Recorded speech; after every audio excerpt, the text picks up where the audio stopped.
कैसे सुनी जमाना।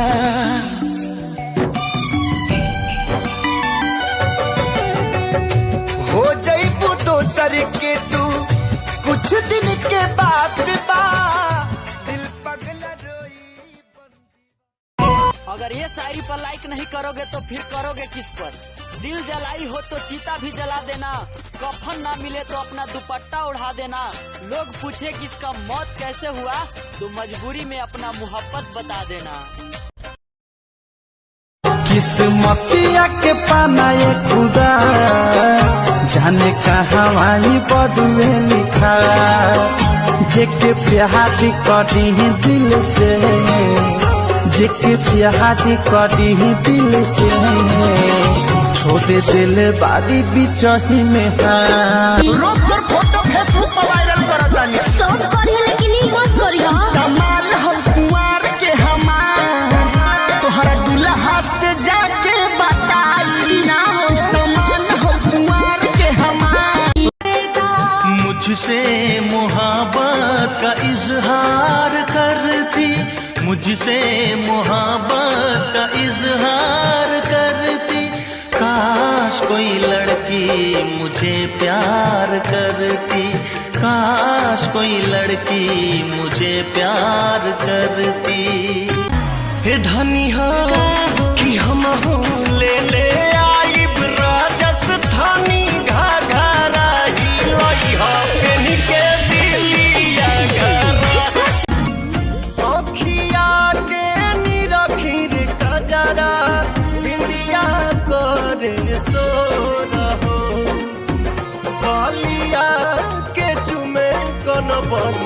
अरे सीधे सीधे बनबू की, सीधे सीधे बनबू की गोली चलबू हो, नाच के बनबी जी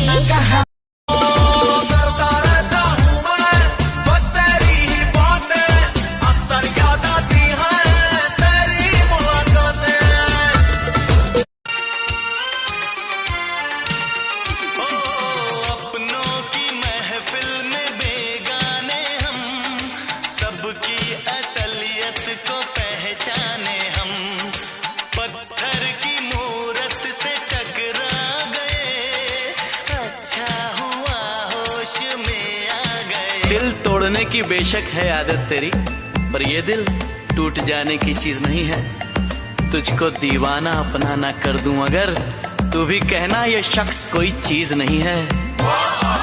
यूं ना देख ओ सुंदर नारी,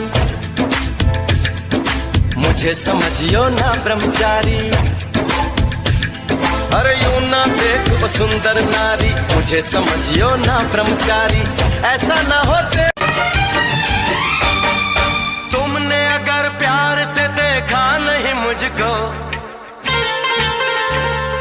तुमने अगर प्यार से देखा नहीं मुझको, तो छोड़ के शहर में चला जाऊंगा, तो छोड़ के शहर में सारे खिलौने छोड़ के वो जज्बात से खेला करते हैं। जब तक जी चाहा खेला फिर, जब तक जी चाहा खेला फिर, जी भर गया सजली सवरल रूपवा की करा की दिखई